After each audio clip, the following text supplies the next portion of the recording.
जय सिया राम, जय श्री हनुमान, जय भोलेनाथ। कहीं अस ब्रह्म भवन मुनि गएऊ, आगिल चरित सुनहु जस भयऊ। पति एकांत पाई कह मैना, नाथ न मैं समुझे मुनि बैना। यो कहकर नारद मुनि ब्रह्मलोक को चले गए। अब आगे जो चरित्र हुआ उसे सुनो। पति को एकांत में पाकर मैना ने कहा, हे नाथ, मैंने मुनि के वचनों का अर्थ नहीं समझा। जो घरु बरु कुलु होई अनुपा, करिए विबाहु सुता अनुरूपा। न त कन्या बरु रहु कुआरी, कंत उमा मम प्राण पियारी। जो हमारी कन्या के अनुकूल घर वर और कुल उत्तम हो तो विवाह कीजिए, नहीं तो लड़की चाहे कुमारी ही रहे, मैं अयोग्य वर के साथ उसका विवाह नहीं करना चाहती, क्योंकि हे स्वामिन, पार्वती मुझको प्राणों के समान प्यारी है। जो न मिली ही बरु गिरि जहि जोगू, गिरि जड़ सहज कहीं ही सबु लोगू। सोई बिचारी पति करे हु विबाहु, जे ही न बहोरी होई उर्दाहु। यदि पार्वती की योग्य वर न मिला तो सब लोग कहेंगे कि पर्वत स्वभाव से ही जड़ मूर्ख होते हैं। हे स्वामी, इस बात को विचार कर ही विवाह कीजिएगा, जिसमें फिर पीछे हृदय में संताप न हो। अस कही परिचरण धरि शीसा, बोले सहित स्नेह गिरीसा। बरु पावक प्रगटै शशि माही, नारद बचनु अन्यथा नाही। इस प्रकार कहकर मैना पति के चरणों पर मस्तक रखकर गिर पड़ी। तब हिमवान ने प्रेम से कहा, चाहे चंद्रमा में अग्नि प्रकट हो जाए, पर नारद जी के वचन झूठे नहीं हो सकते। प्रिया सोचू परिहरहु सबू, सुमिरह श्री भगवान। पार्वती ही निर्मय जे ही, सोई करी ही कल्याण। हे प्रिय, सब सोच छोड़कर श्री भगवान नाम का स्मरण करो। जिन्होंने पार्वती जी को रचा है वे ही कल्याण करेंगे। अब जो तुम्हें ही सुता पर ने हूँ, तो अस जाई सिखावनु देहूँ। करे सो तपु जे ही मिल ही महेशु, आन उपाय न मिटी ही कलेसु। अब यदि तुम्हें कन्या पर प्रेम है तो जाकर उसे यह शिक्षा दो कि वह ऐसा तप करे जिससे शिव जी मिल जाएं। दूसरे उपाय से यह कलेश नहीं मिटेगा।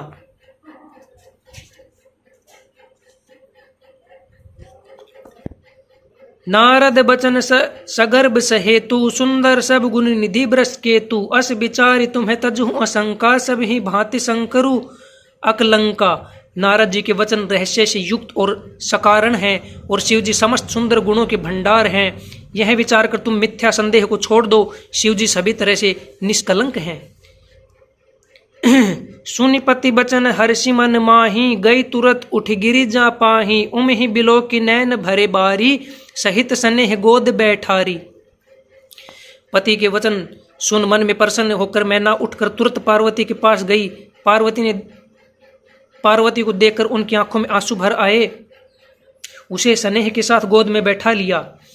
बार ही बार लेती उरलाई, गदगद कंठ न कछु कहीं जाही। जगत मातु सर्वज्ञ भवानी, मातु सुखद बोली मृदुबानी। फिर बार बार उसे हृदय से लगाने लगी। प्रेम से मैना का गला भर आया, कुछ कहा नहीं जाता। जनक जननी भवानी जी तो सर्वज्ञ ठहरी। माता के मन की दशा को जानकर वे माता को सुख देने वाली कोमल वाणी से बोली, सुन ही मातु मैं दीख अस, सपन सुनाऊं तो ही। सुंदर गोर सुबिप्रबर अस, उपदेशं मोही। माँ सुन, मैं तुझे सुनाती हूँ। मैंने ऐसा स्वप्न देखा है कि मुझे एक सुंदर गौर वर्ण श्रेष्ठ ब्राह्मण ने ऐसा उपदेश दिया है। कर ही जाए तपुशैल कुमारी, नारद कहा सुसत्य विचारी। मातु पीति ही पुनि यह मत भावा, तपु सुख प्रद दुख दोष नसावा। हे पार्वती, नारद जी ने जो कहा है उसे सत्य समझकर तू जाकर तप कर। फिर यह बात तेरे माता पिता को भी अच्छी लगी है। तप सुख देने वाला और दुख दोष का नाश करने वाला है। तप बल रचई प्रपंचु विधाता, तप बल विष्णु सकल जग त्राता। तप बल शंभु करे ही संहारा, तप बल शेषु धरई मही भारा। तप के बल से ही ब्रह्मा संसार को रचते हैं, और तप के बल से ही विष्णु सारे जगत का पालन करते हैं। तप के बल से ही शंभु रुद्र से जगत का संहार करते हैं, और तप के बल से ही शेष जी पृथ्वी का भार धारण करते हैं। तप आधार सब सृष्टि भवानी, करहि जाई तपु अस जिय जानी। सुनत बचन विस्मित महतारी, सपन सुनायऊ गिरि सहंकारी। हे भवानी, सारी सृष्टि तप के ही आधार पर है, ऐसा जी में जानकर तू जाकर तप कर। यह बात सुनकर माता को बड़ा अचरज हुआ और उसने हिमवान को बुलाकर यह सौपन सुनाया। माँ तो पित ही बहुविधि समुझाई, चली उमा तप हित हरसाई। प्रिय परिवार पिता अरु माता, भय बिकल मुख आव न बाता। माता पिता को बहुत तरह से समझाकर बड़े हर्ष के साथ पार्वती जी तप करने के लिए चली। प्यारे कुटुंबी पिता और माता सब व्याकुल हो गए, किसी के मुंह से बात नहीं निकलती। वेद शिरा मुनि आई, तब सब ही कहाँ समझाए। पार्वती महिमा सुनत रहे, प्रबोध ही पाई। तब वेद शिरा मुनि ने आकर सबको समझाकर कहा। पार्वती जी की महिमा सुनकर सबको समाधान हो गया। उर्धरी उमा प्राणपति चरना, जाय विपिन लागी तपु करना। अति सुकुमार ने तनु तप जोगु, पति पद सुमिर तजेऊ सबु भोगु।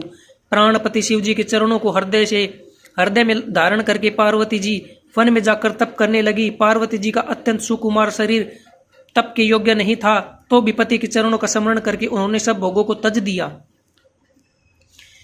नित नव चरण उपज अनुरागा, बिसरि देह तप ही मनु लागा। संबत सहस मूल फल खाए, सागु खाए सत बरस गंवाए। स्वामी के चरणों में नित्य नया अनुराग उत्पन्न होने लगा और तप में ऐसा मन लगा कि शरीर की सारी सुध बिसर गई। 1000 वर्ष तक उन्होंने मूल और फल खाए, फिर 100 वर्ष साग खाकर बिताए। कछु दिन भोजनु बारी बतासा, किए कठिन कछु दिन उपवासा। बेल पाती मही परई सुखाई, तीनी सहस संबत सोई खाई।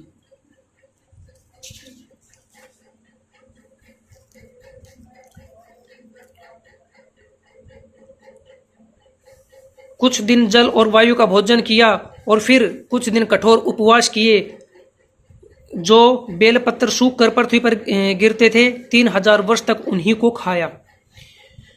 पुनि परिहरे सुखाने उपरना, उम ही नामु तब भैव अपरना।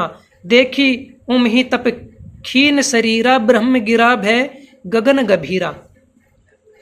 फिर सूखे पर्ण पत्ते भी छोड़ दिए, तभी पार्वती का नाम अपर्णा हुआ।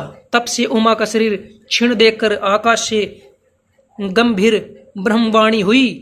भैव मनोरथ सब सुफल तव, सुनु गिरिराज कुमारी। परिहरु दुसह कलेश, सब अब मिली हाही त्रिपुरारी। हे पर्वतराज की कुमारी, सुन तेरा मनोरथ सफल हुआ। तू अब सारे ऐसे है कलेशों को, कठिन तप को त्याग दे। अब तुझे शिव जी मिलेंगे। जय सिया राम।